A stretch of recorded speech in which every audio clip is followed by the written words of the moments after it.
नंगे पैर सुदबुद्ध खोए तीनों लोकों के स्वामी दौड़े चले जा रहे थे।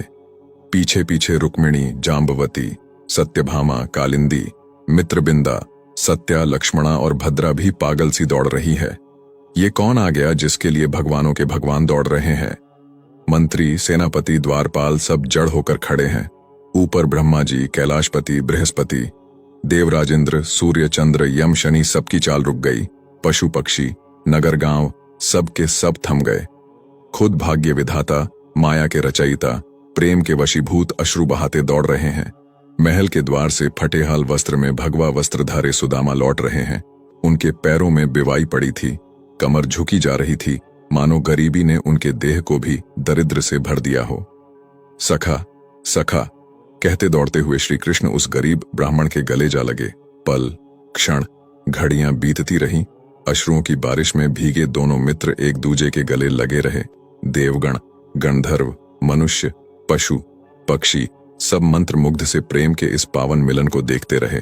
रुक्मणी के पुकारने पर भगवान को स्मरण हुआ कि सुदामा को अंदर लेकर जाना चाहिए। सुदामा के दोनों पैरों को धोते हुए प्रेम से अश्रुधारा गिराते श्री कृष्ण बार बार मेरे सखा, मेरे सखा बस यही पुकारते रहे। जब सुदामा की खूब सेवा हो गई तो श्री कृष्ण ने सुदामा से कहा, सखा, मेरे लिए भाभी जी में क्या भेजा है? संकोच के मारे सुदामा चावल की पोटली को छुपाने का प्रयास करने लगे और मदन मुरारी ने मुस्कुराते हुए उनसे वो पोटली छीन ली।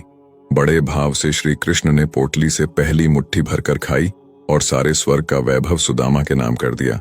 दूसरी मुट्ठी चावल में पृथ्वी की सारी संपदा सुदामा के नाम कर दी और तीसरी मुट्ठी भर के जैसे ही चावल खाने लगे, स्वयं लक्ष्मी रुक्मणी जी ने उन्हें रोक लिया। प्रभु बैकुंठ रहने दीजिए। रुक्मणी ने पूछा कि कृष्ण का मित्र इतना दरिद्र कैसे? तब भगवान ने इसके पीछे की कथा बताई। जब 5 दिन से भूखी ब्राह्मणी को भिक्षा में 3 मुट्ठी चने मिले तो उसने उसे पोटली में बांधकर सिरहाने रख दिया कि स्नान ध्यान के बाद ग्रहण करूंगी। पर चोर चुरा कर दौड़ गया तो ब्राह्मणी ने शोर मचाया। लोगों के पीछा करने पर डर के मारे चोर चने की पोटली संदीपनी आर्षि के आश्रम में गिरा गया। उधर ब्राह्मणी ने श्राप दिया, जो ये चने खाएगा दरिद्र हो जाएगा। गुरु माता ने वही पोटली श्री कृष्ण और सुदामा को पकड़ाई कि जब जंगल से लकड़ी लाने जाओ और भूख लगे तो ये खा लेना। सुदामा ब्रह्मज्ञानी पोटली हाथ में लेते ही रहस्य जान गए और सारे चने स्वयं खा गए।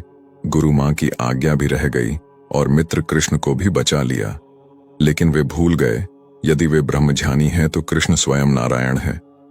सुदामा मित्र से विदा लेकर घर गए तो देखा झोपड़ी की जगह महल खड़ा है। गरीब ब्राह्मणी रानी बनी उनकी प्रतीक्षा कर रही है। एक ने मित्रता में मित्र के कष्ट ले लिए, दूजे ने सारे कष्ट हर लिए। मित्रता भावों के वश है, प्रेम के वश है। धन संपदा तो आती जाती रहेंगी, पर प्रेम स्थायी रहेगा।